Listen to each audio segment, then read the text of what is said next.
नमस्कार दोस्तों, स्वागत है आप सभी का हमारे चैनल आरके मिक्स एंटरटेनमेंट पर।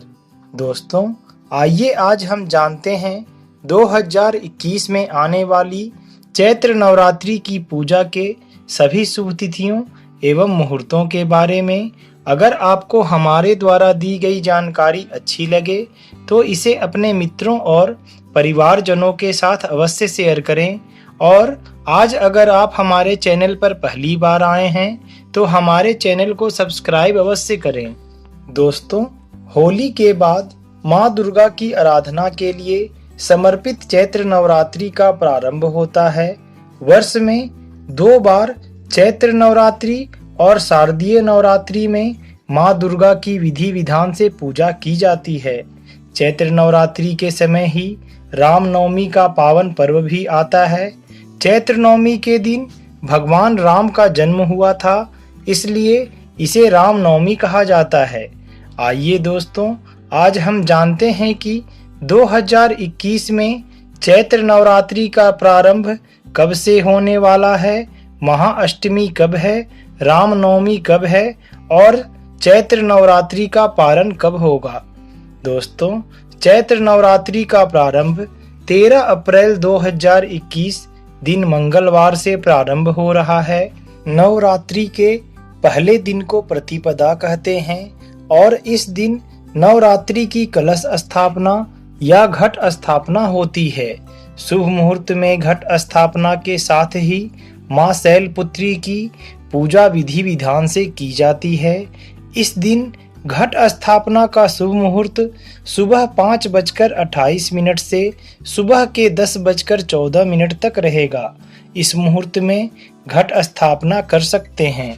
चैत्र नवरात्रि का दूसरा दिन यानी चैत्र नवरात्रि की द्वितीया 14 अप्रैल दिन बुधवार को है।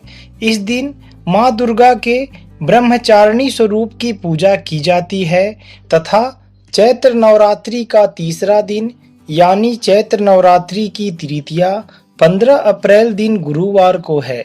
इस दिन माँ दुर्गा के चंद्रघंटा स्वरूप की पूजा होती है।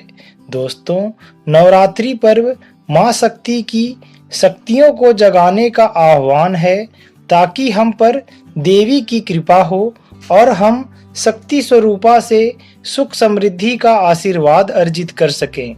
हम सभी संकटों, रोगों और अप्राकृतिक आपदाओं से बच सकें। हमारे शारीरिक तेज में वृद्धि हो, मन निर्मल हो और हमें सपरिवार दैवीय शक्तियों का लाभ मिल सके। चैत्र नवरात्रि का चौथा दिन यानी चैत्र नवरात्रि की चतुर्थी 16 अप्रैल दिन शुक्रवार को है। इस दिन कुष्मांडा देवी की पूजा की जाती है और चैत्र नवरात्रि के 5वें दिन यानी पंचमी को माँ स्कंद माता की पूजा होती है। भगवान कार्तिकेय को स्कंद कुमार भी कहा जाता है। इसे लक्ष्मी पंचमी के नाम से भी जाना जाता है। दोस्तों, स्कंद माता के रूप में देवी अपने भक्तों की रक्षा करती हैं। चैत्र नवरात्रि का छठा दिन यानी चैत्र नवरात्रि की षष्ठी 18 अप्रैल दिन रविवार को है। इस दिन माँ कात्यायनी की पूजा होती है। माँ कात्यायनी की विधिवत उपासना से विशेष रूप से सुखद वैवाहिक जीवन का आशीर्वाद मिलता है तथा शादी में आ रही अड़चनें भी दूर होती है। चैत्र नवरात्रि का 7वां दिन यानी चैत्र नवरात्रि की सप्तमी 19 अप्रैल दिन सोमवार को है। इसे महासप्तमी भी कहते हैं। इस दिन माँ कालरात्रि की पूजा की जाती है। माँ कालरात्रि सदैव अपने भक्तों पर कृपा करती हैं और शुभ फल देती हैं, इसलिए माँ को शुभंकरी के नाम से भी जाना जाता है। ऐसी मान्यता है कि माँ कालरात्रि की कृपा से भक्त हमेशा भयमुक्त रहता है। उसे अग्नि भय, जल भय, शत्रु भय, रात्रि भय आदि कभी नहीं होता। चैत्र नवरात्रि का 8वां दिन यानी चैत्र नवरात्रि की महाअष्टमी या दुर्गा अष्टमी 20 अप्रैल दिन मंगलवार को है। दुर्गा अष्टमी के दिन माँ दुर्गा के महागौरी स्वरूप की पूजा होती है।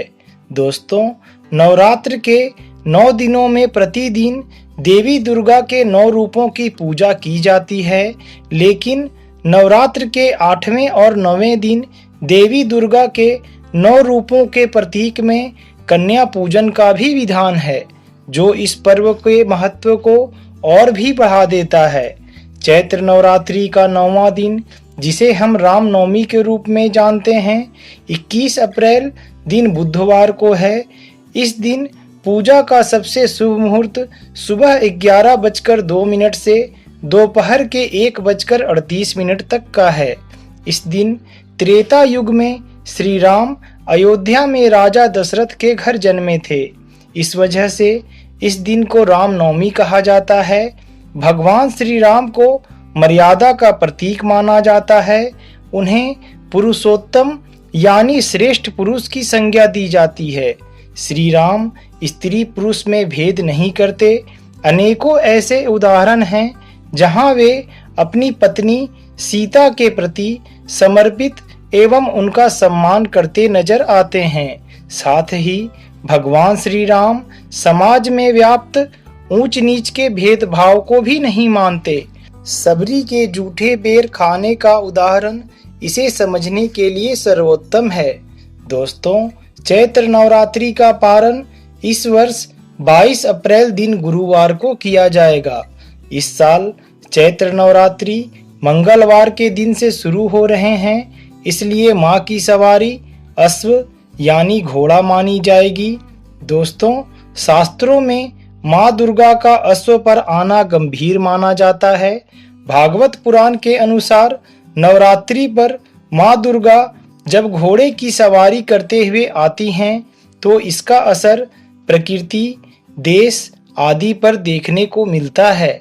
ऐसे में इस दौरान कलश स्थापना करते समय हमें माता से रक्षा करने की भी प्रार्थना अवश्य करनी चाहिए। जय माता दी।